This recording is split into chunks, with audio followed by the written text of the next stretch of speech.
Welcome to Learn Commerce PU online classes.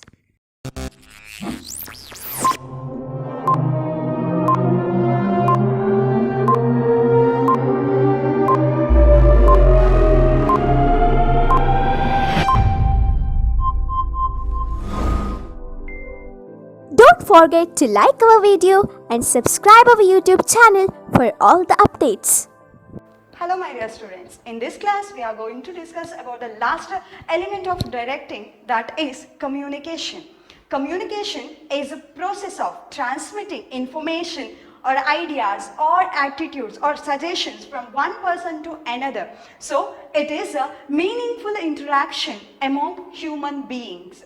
So how much professional knowledge and intelligence a manager possesses becomes immaterial if he is not able to communicate with the subordinates in an effective manner.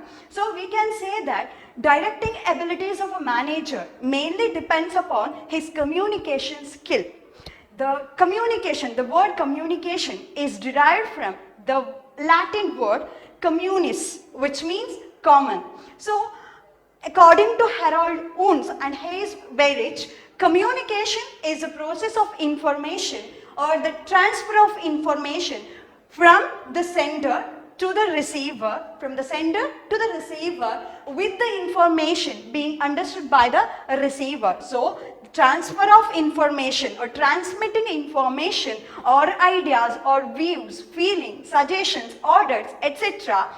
among human beings to create common understanding, that is called as communication.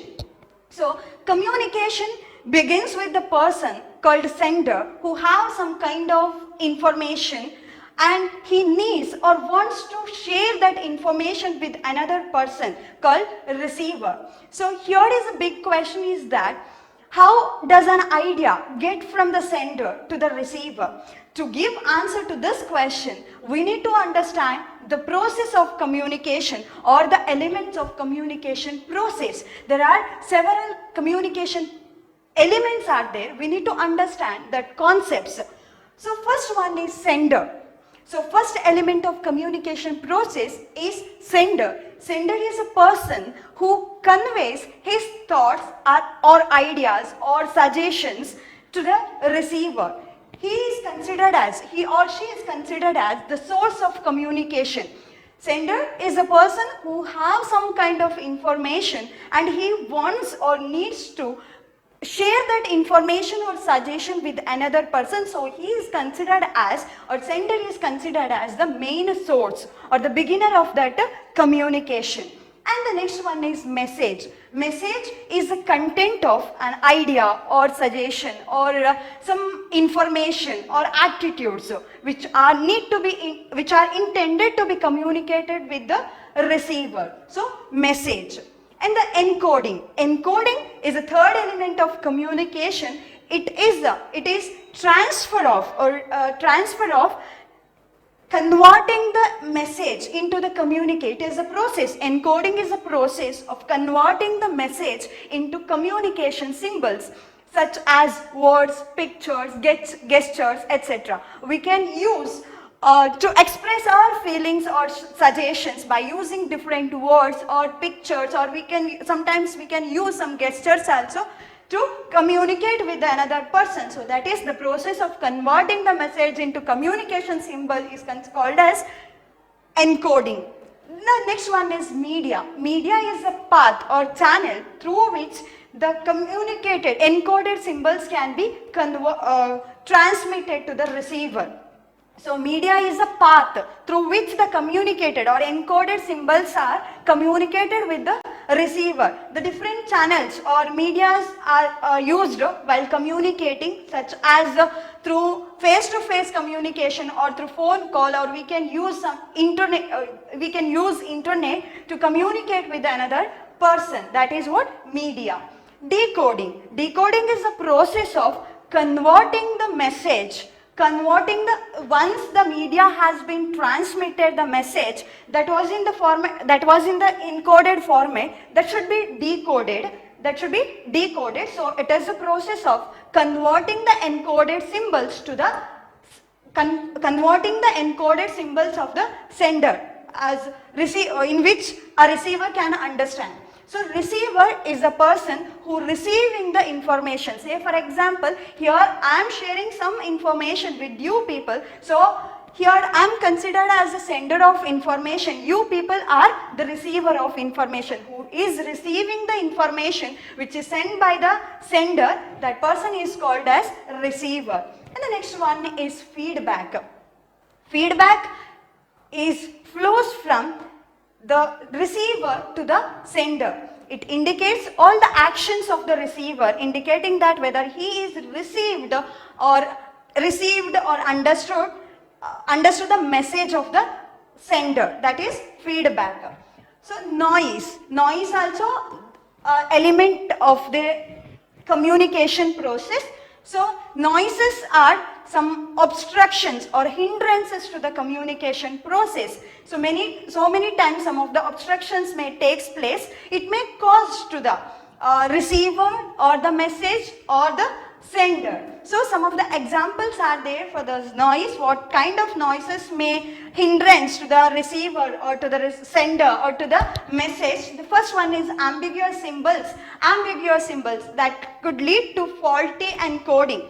Say there is certain set of symbols to be used rather than if you are using some other symbols that may not be in understandable manner, that would be ambiguous symbol. It could lead to faulty encoding. Okay, so a poor telephone connection. This happens so many times when someone calls us, we are not able to hear them properly, or sometimes we might understanding something else what they are conveying to us, right? So poor telephone connection also becomes a noise or hindrances to the communication. An inattentive receiver. Inattentive receiver, generally this happens while face-to-face communication is happening.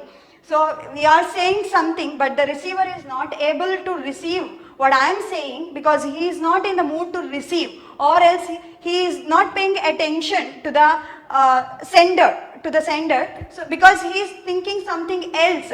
At that time also, this message is not reached that person in a proper manner. So inattentive receiver also noise to the communication. A person's gesture and posture that may give wrong meaning to the message.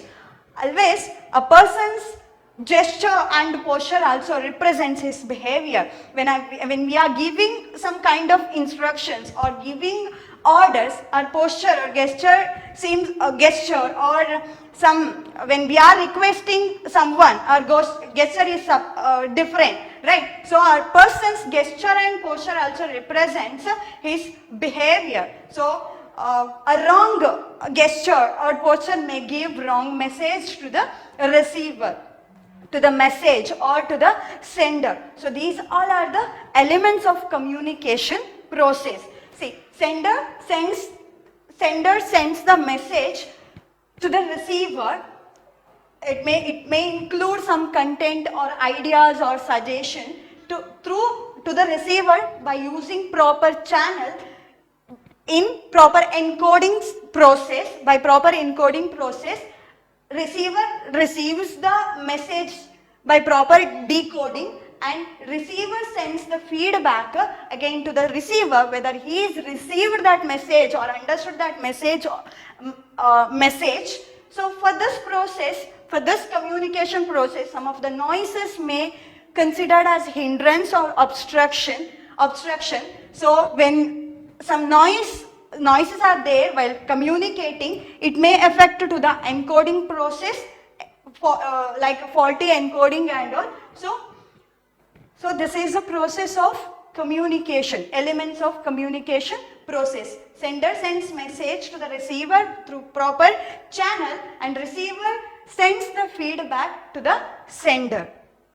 Let's move to the next concept, importance of communication. Communication, the first one is acts as a basis of coordination. Communication acts as a basis of coordination.